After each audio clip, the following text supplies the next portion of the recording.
What's going on, guys? Welcome back to Weekly GCap, the only source you'll ever need to catch up on all the gaming news from the last week. As always, we got quite a couple stories to go through, but as always, if there's only a couple that interest you, you can either use the timestamps in the description or the little cards in the time bar of the video to just skip ahead to whatever ones you actually are interested in hearing. First things first, let's go ahead and go over all the recent game releases from the last week. So, June 25th, we had Beyond Good and Evil, the 20th Anniversary Edition, Riven, Super Monkey Ball Banana Rumble, and Until Then. Moving up to June 27th, we had Luigi's Mansion 2 HD and Neo Sprint. Then moving up to June 28th, we have Spy X Anya, Operation Memory. So, have you gotten to pick up or play any of these games? Next up, Sunless Sky Sovereign Edition is free on Epic Games. This will be free until July 4th at 11 AM EST, so you might as well redeem it because there's no better price than free. Next up, we got the July PS Plus Essential Games for you guys, those being Borderlands 3, NHL 24, and Among Us. So, a pretty solid lineup overall, and despite the fact that Among Us is usually only $5 and even on sale goes down to as low as like $2.50, I mean, hey, it's a fun social game, so with it being bundled with PS Plus for the month,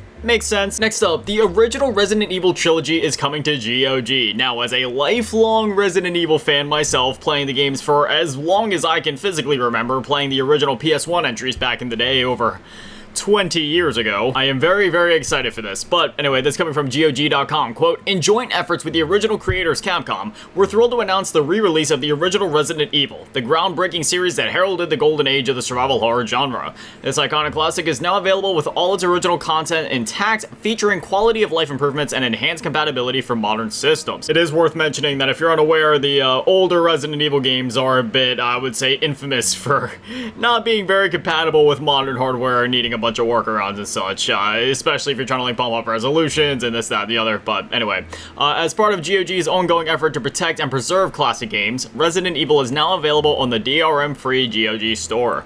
That being said, Resident Evil is now live on GOG DRM free. You can also wishlist Resident Evil 2 and Resident Evil 3 Nemesis, or pre-purchase them alongside Resident Evil in a special bundle. You wouldn't want to miss this occasion. So, as they had mentioned, you can purchase a special bundle which costs $24.99 USD for all three of those games, and yeah, that's a stealable price for those games, especially if you look at the secondhand market and how out of hand those prices have gotten there.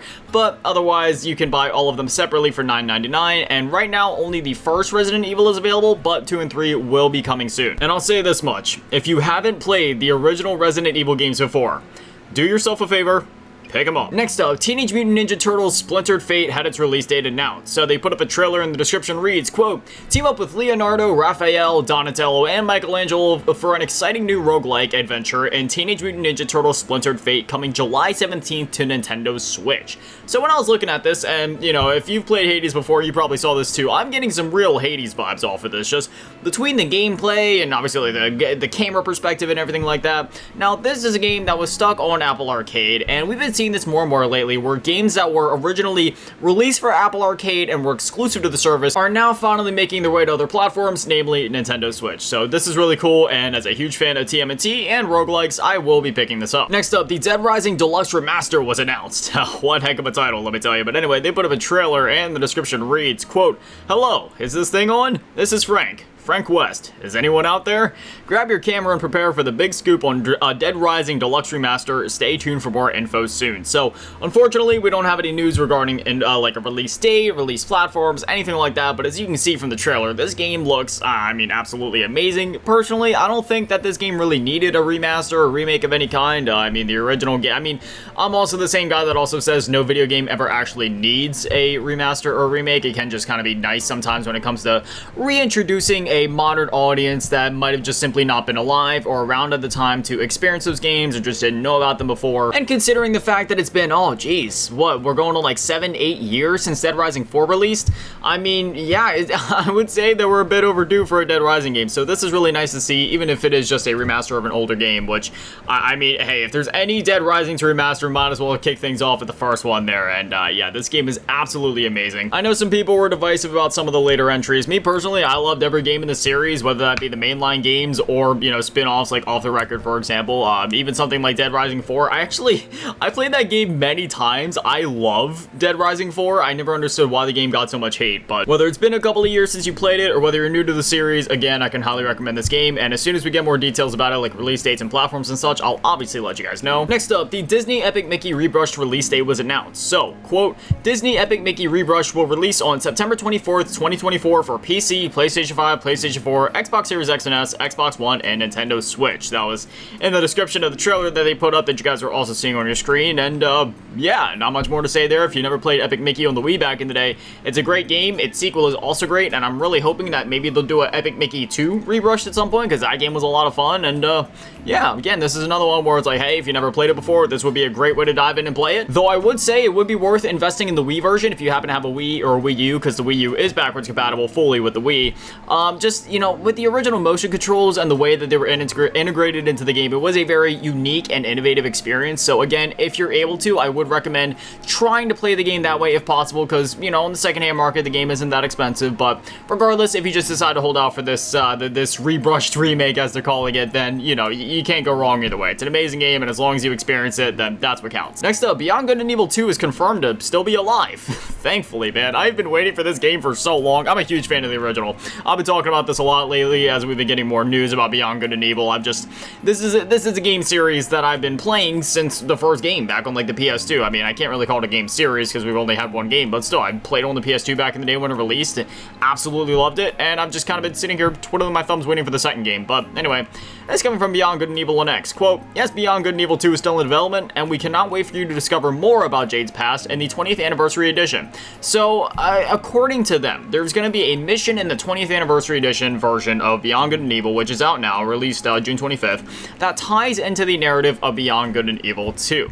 Now, me personally, I did not get to this mission yet, so I'm not exactly sure how this ties into Beyond Good and Evil, how extensive it is, if it's one long mission, if it's just like a flashback type of thing, or if it's literally something as small as just like, okay, here's a couple of dialogue pieces, and that's that. I'm not exactly sure. What I do know is that regardless, I want Beyond Good and Evil, so I mean, hey, if you know, you guys take your time, right? Bad game forever bad, delayed game eventually good, we all know the saying, but like, come on, man, we've been waiting for so long. Next up, Forza Horizon 4 is being delisted. Now, there's a bit to read here, so bear with me, but I wanted to include all of this just so you guys had all of the details that you may need, because some of you probably bought the game, whereas some of you just play it through Game Pass, so, you know, there's a lot of information here. Let's just get through this. That's coming from Forza.net. Quote, due to licensing and agreements with our partners, Forza Horizon 4 will be delisted from digital platforms on Microsoft Store and Steam on December 15th, 2024. This means the game and its additional content will no longer be available for purchase through online stores. Starting today, June 25th,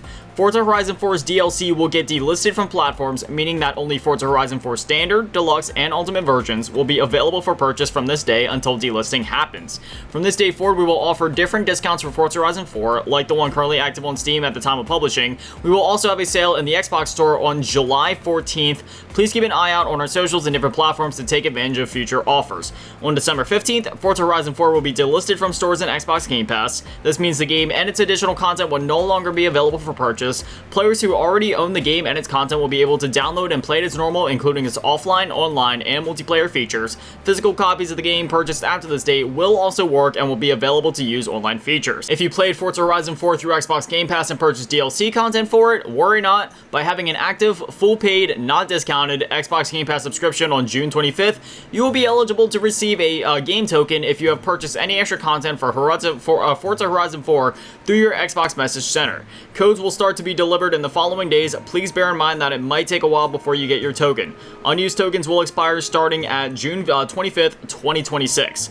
Thank you so much for enjoying the content updates we have brought to this game. Remember to make the most of the remaining time of the festival playlist, and that when the game is delisted, you'll still be able to play it as you always have, end quote. So there it is. Forza Horizon 4 is the latest Forza game to be getting delisted. Obviously, we just had Forza Motorsport 7 get delisted a little while ago, before even the most recent Forza Motorsport could come out, which is really a shame of these racing games, where from a preservation perspective and just from, you know, a perspective of being able to play these games, period, they're constantly getting delisted just mere years after they are released, which is really a shame, because sometimes they're, you know, some people might look at it and be like, oh, what? Why not just go play the new one with the better graphics and the faster cars, this, that, and the other? Sometimes there's merit to going back and playing those older ones. Like me, I still go back and play Forza Horizon 2, Forza Horizon 3, because there's certain elements and cars and things in that game that I liked compared to the newer games. I'm not saying the newer games are bad or that there's anything wrong with them. It's just that I like each of these games for their own reasons, whether it be the maps, the cars, the soundtracks, all of that. It's the same reason that some people go back and play, like, you know, older Call of Duties, whereas, you know, obviously there's a new one coming out every year. Somebody like me, Black Ops 2 is still my favorite, so I go back and play that one all the time. So again, this is really sad because Forza Horizon 4 it was a really good Forza Horizon game. So thankfully I do have this one physically, so I won't have to worry there. But for all of you out there, I would say if you like the Forza series, definitely pick it up physically while you can, and otherwise, again, they'll be doing sales for the digital versions of the game, so you'll still be able to get it for cheap that way. Next up, Sony is ending their rewards program. This is not PlayStation Stars, by the way. This is a different rewards program that they had in place, just to avoid any confusion before we get into this. But anyway, this is coming from PlayStation Lifestyle. Quote, Sony has announced that its reward program, which allows PlayStation credit card users to earn points, is coming to an end this year. As of today, June 20th, new members will not be accepted into the program. Existing Sony Rewards members and PlayStation card holders can continue to earn points, but they have to be redeemed by December 31st, 2024, which is when the program will end. Following this date, the rewards website and app will no longer be available, and you won't be able to access your account or use your unspent points, end quote. So it's one of those things I wanted to bring to your guys' attention. And again, this is not PlayStation Stars, which is like their new current rewards program, I guess you could call it. This is their older one that they're going to be discontinuing. Next up, people are saying that the Elden Ring Shadow of the Erdtree DLC is quote-unquote too hard. So, the DLC came out on June 21st for $39.99 USD, and ever since then, man, the game, or the DLC at the very least, has been getting absolutely review bombed so hard to a point where it has fallen to mixed reviews on Steam. A game that was once mostly positive and, you know, Game of the Year, all this stuff. Now people are complaining about, saying that it's too hard, this, that, and the other. Now me personally, I've already beaten the DLC, and it was just more Elden Ring, right? But I'm also the same guy where I did put a lot of time into the game, you know, triple digits of hours, which for anybody that completed the game, I feel like they can easily say that they did that as well, because most people were reaching like the 100-hour mark by the time they finished their first playthrough. But I did many playthroughs of the game, many different builds, and I've also played many Souls-likes, both from Software and just Souls-likes from other developers and such. So this does definitely have a thing where it's like, hey, I have a lot of experience with the genre, so it makes sense. But also, for the players that are finding it to be too difficult, you have to understand when you're playing a game like this in this genre, it is going to be difficult. The game demands your utmost attention, skill, just ability to play video games, right? So, I mean, I don't know. I know it's a bit of a quote-unquote controversial topic for some reason. I mean, hey, if a game's too hard for you and if you suck, then either get good or go play something else, you know what I mean? But in this instance, apparently Bandai Namco even agreed, because they put out a patch for the game to make it easier. This coming from Bandai Namco.com, quote, to adjust the expansion's balance, a calibration update has been released. Calibration update 1.12.2 change list, attack and damage negation curve scaling of the Erdtree blessing has been revised. The attack and damage negation has been increased for the first half of the maximum amount of blessing enhancements, and the second half will now be more gradual. The attack and damage negation granted by the final level of blessing enhancements has been slightly increased. So this will basically make it so that you'll be getting stronger earlier on as you're getting these pickups, which should help, because there's a lot of players complaining, saying that even towards the beginning of the DLC, they're getting like 1 to 2 shop enemies, which, yeah, I can vouch for. If you're not getting the enhancements that you need, then yeah, you're gonna be getting one shot. It's like going to fight Millennia when you're rune level like 5. Like, of course you're gonna get destroyed. But still, with this patch and what I'm assuming will be many more patches to follow, we'll see if the ratings for Elden Ring, at least the DLC side of things, end up turning around. But it's just one of those things where everybody's talking about right now, so I figured I'd at least mention it and maybe even get your guys' opinion on it. Do you think it's too hard, or do you think these people just need to get good? Next up, this is just something funny that I kind of wanted to highlight real quick. So a Game Boy / Game Boy Color / Game Boy Advance emulator was released for the Apple Watch. No, this isn't clickbait. No, this isn't whatever. No, I'm serious. There is a Game Boy emulator for the watch. So this is coming from Nintendo on X or Twitter. Quote, Game & Watch is real. Arc Emu is a Game Boy / Color / Advance emulator for Apple Watch and is available now for $1.99 on the App Store. Now, me myself, I don't have an Apple Watch, so I can't actually get footage of this.